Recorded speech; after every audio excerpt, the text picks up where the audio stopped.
सभी का स्वागत है। शलोम, आज का वीडियो अनुरोध ये है। ये वह सवाल है जो हमें मिला है। डैनियल, क्या यीशु सच में क्रूस पर मरे थे? हमारे पास क्या सबूत है?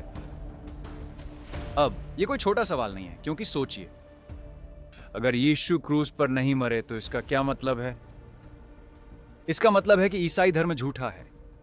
इसका मतलब है कि बाइबल पर भरोसा नहीं किया जा सकता, क्योंकि 1 कुरिन्थियों 15 वाक्य 3 कहता है कि मसीह हमारे पापों के लिए वचन के अनुसार मरे। इसलिए अगर यीशु ने क्रूस पर हमारे लिए अपना लहू नहीं दिया, तो हम उद्धार नहीं हो सकते।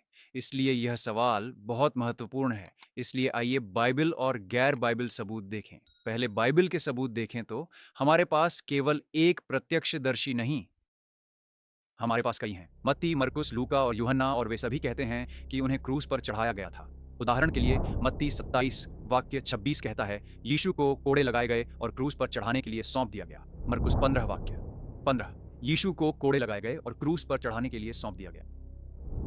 लूका 23 वाक्य 33, उन्होंने उसे उस स्थान पर क्रूस पर चढ़ाया जिसे खोपड़ी कहा जाता है।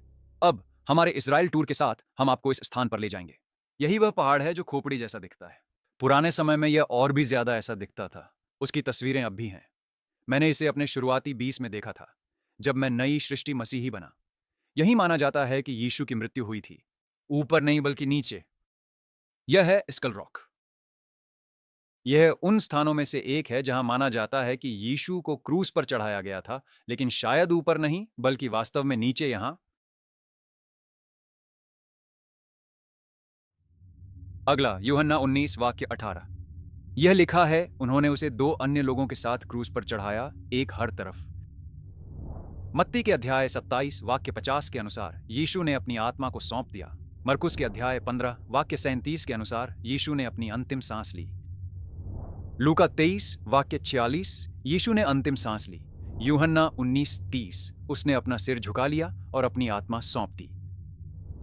यूहन्ना 19 वाक्य 33, रोमी सैनिक ने देखा कि वह पहले ही मर चुका है। यूहन्ना 19 वाक्य 34, एक सैनिक ने उसकी बगल में छेद किया और खून और पानी बाहर निकला। मरकुस 15 वाक्य 44, पिलातुस ने यीशु की मृत्यु की पुष्टि की उसके शरीर को छोड़ने से पहले।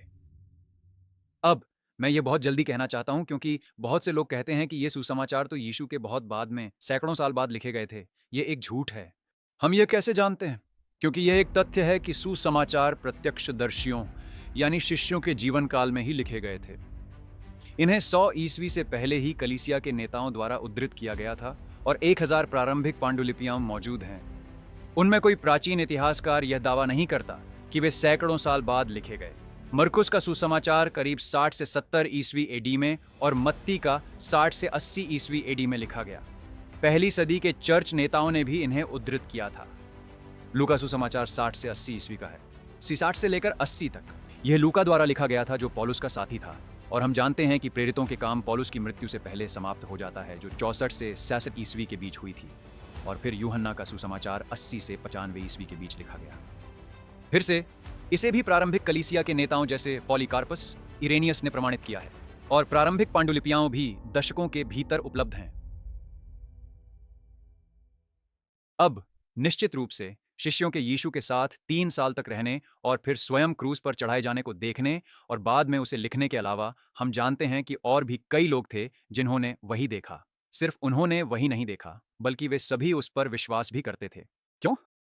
क्योंकि ये भविष्यवाणी की गई थी कि ये घटना यीशु के हमारे संसार में आने से सैकड़ों साल पहले ही घटित होगी। भजन संहिता 22 वाक्य 16 कहता है, उसके हाथ और पैर छेदे जाएंगे। वाक्य 18 कहता है, वे उसके वस्त्रों के लिए चिट्ठी डालेंगे। यशायाह 53 वाक्य 5 कहता है, वह हमारे पापों के लिए छेद और कुचला जाएगा। वाक्य 7 कहता है, वह चुपचाप कष्ट सहेगा बिना अपनी रक्षा किए। वाक्य 9 कहता है, वह मरेगा और धनवानों के साथ दफनाया जाएगा। जकरयाह 12 वाक्य 10 कहता है, वे उसी की ओर देखेंगे जिसे उन्होंने छेद।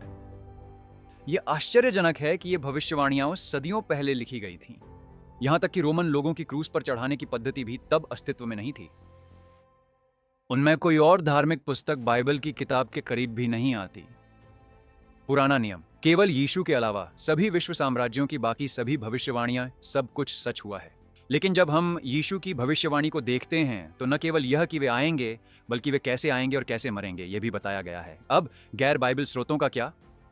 सबसे पहले ताकिटस, एक रोमन सीनेटर और महान इतिहासकार, ईस्वी सन 115 के, उन्होंने लिखा है कि यीशु को सम्राट टिबेरियस के शासनकाल में पोंतियुस पिलातुस के अधीन फांसी दी गई थी। फिर हमारे पास जोसेफस हैं, जो पहली सदी के यहूदी इतिहासकार थे, यीशु के शिष्यों के समय लगभग 37 ईस्वी में जन्मे, और उन्होंने लिखा कि यीशु को पोंतियुस पिलातुस के अधीन क्रूस पर चढ़ाने की सजा दी गई थी।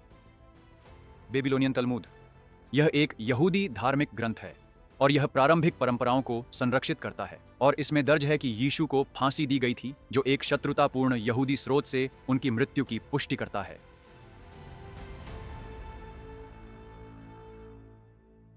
इसलिए ये यीशु के मित्र नहीं हैं। इन्हें यह लिखने से कोई लाभ नहीं होने वाला था, है ना? ये उनके दुश्मन हैं। और फिर भी इन्होंने कहा कि यीशु सचमुच क्रूस पर मारे गए थे। समोसाता के लूसियन, दूसरी सदी के एक यूनानी व्यंग्यकार, जो लगभग ईस्वी सन में लिख रहे थे। 165 ईस्वी में उन्होंने उन मसीहियों का मजाक उड़ाया जो एक क्रूसित व्यक्ति की आराधना करते थे। अगले हैं मराबार सेरापियन, जो पहली से दूसरी सदी के एक सीरियाई दार्शनिक थे। उन्होंने लिखा कि यहूदियों ने अपने बुद्धिमान राजा को फांसी दी, जिसके बाद उनका राज्य गिर गया। प्लिनी द यंगर, एक रोमन गवर्नर, जो लगभग 112 ईस्वी में लिख रहे थे, उन्होंने दर्ज किया कि मसीही लोग मसीह की आराधना करते थे और उसके लिए मरने को तैयार थे, जिससे यह पुष्टि होती है कि उसकी मृत्यु में विश्वास पहले से ही व्यापक था। इसलिए उस समय हर कोई इसके बारे में जानता था। पहली सदी के इतिहासकार थैलेस ने, जिनका उल्लेख जूलियस अफ्रीकानस ने किया है, यीशु की मृत्यु के समय के अंधकार को समझाने का प्रयास किया, जो अप्रत्यक्ष रूप से क्रूसीकरण की पुष्टि करता है। दूसरी सदी के यूनानी आलोचक और ईसाई विरोधी सेल्सस ने यीशु पर हमला किया, पर उनकी मृत्यु को नकारा नहीं, बल्कि क्रूस पर चढ़ाए जाने को ऐतिहासिक तथ्य माना। अब यह महत्वपूर्ण है क्योंकि बहुत से लोग कहते हैं कि वह क्रूस पर नहीं मरे, जिनमें इस्लाम, कुरान के लोग भी शामिल हैं। लेकिन यह एक अच्छा झात तथ्य था, न केवल उन लोगों के लिए जो यीशु मसीह को मसीहा मानते थे, बल्कि उनके शत्रुओं, यानी जो विश्वास नहीं करते थे, उनके लिए भी। लेकिन अब इसे भी देखिए, उनमें हमारे पास पहली सदी की कोई सबूत नहीं है जिसमें किसी ने यह कहा हो कि यीशु बच गए थे या किसी तरह से बच निकले थे। उनमें कोई भी एक भी रिकॉर्ड नहीं है जो यह कहता हो कि यीशु क्रूस पर नहीं मरे थे।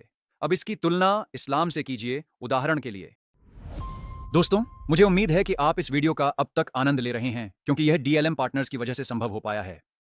आप में से जो लोग हमें आर्थिक रूप से समर्थन दे रहे हैं ताकि मैं और मेरी टीम सुसमाचार को दुनिया के छोर तक प्रचार कर सकें, आपका धन्यवाद। अब हमारा अगला लक्ष्य है और भी बड़े दर्शकों तक पहुंचना।